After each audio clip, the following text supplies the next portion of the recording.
Balthazar, je te baptise, au nom du Père, et du Fils, et du Saint-Esprit. Ainsi soit-il.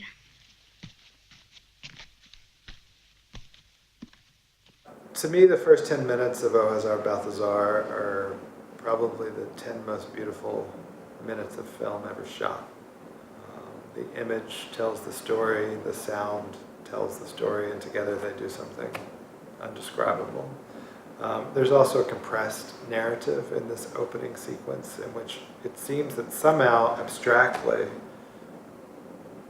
Bresson has spoken of everything that is beautiful and that is limited in youth. Limits of time, limits of childhood. À l'année prochaine.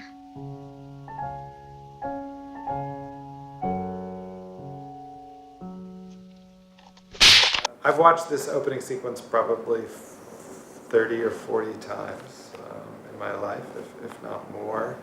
I could still almost not be sure to tell you what happens in these few minutes. Like, what is the story? Who are these characters? What are they doing? And yet, I don't care.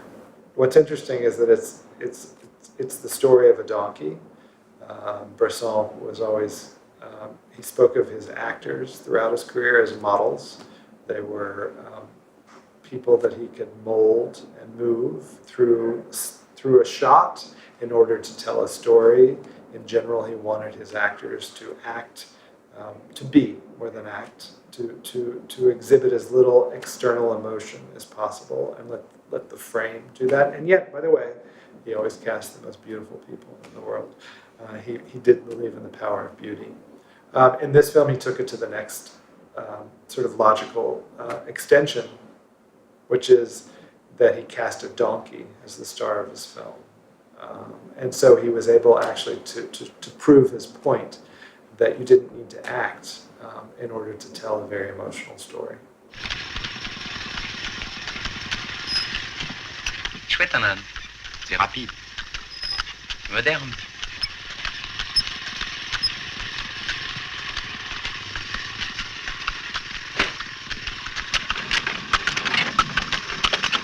I can always learn from Bresson as a filmmaker because of the care that he puts into the image.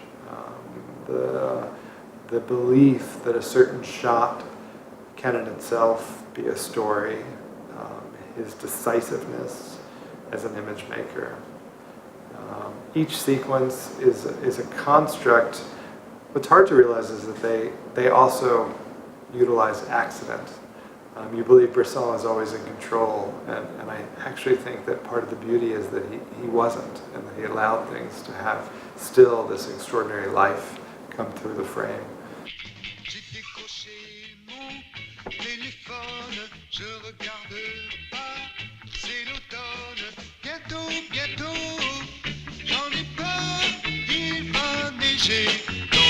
The music in Balthazar is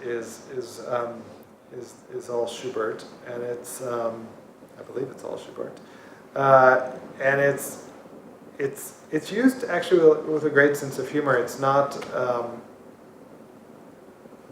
there's like seriousness to it, and yet in contrast, the opening sequence, for example, the title sequence, you hear bits and pieces of a Schubert piece interspersed with the sounds of a donkey. And there's also a non-natural or a non-conventional sense of how to cut music in this film. Sometimes it's fluid, sometimes it's not. In lots of ways it reminds me of Godard's use of music, in the sense that the music is primary, it doesn't recede in the film.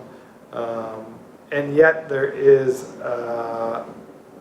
Bresson is really going for the great themes. He wants to be profound, and I guess he challenges other artists to whether or not that is something you can really aim for. Can you aim to be profound? He might say that wasn't his intention, but to me he wasn't frightened of the big themes of life. He wasn't frightened of being serious, and I think that's something that is a great part of his legacy. Oh Jacques, combien de fois j'ai rêvé de toi, d'un garçon comme toi. Honnête, un peu nigaud, qui venait me chercher et me disait « Viens, sois à moi, ne crains rien, ce n'est pas de ta faute. Qu'est-ce qui n'est pas de ta faute? » Mais aussi qu'elle réveille, à devenir folle.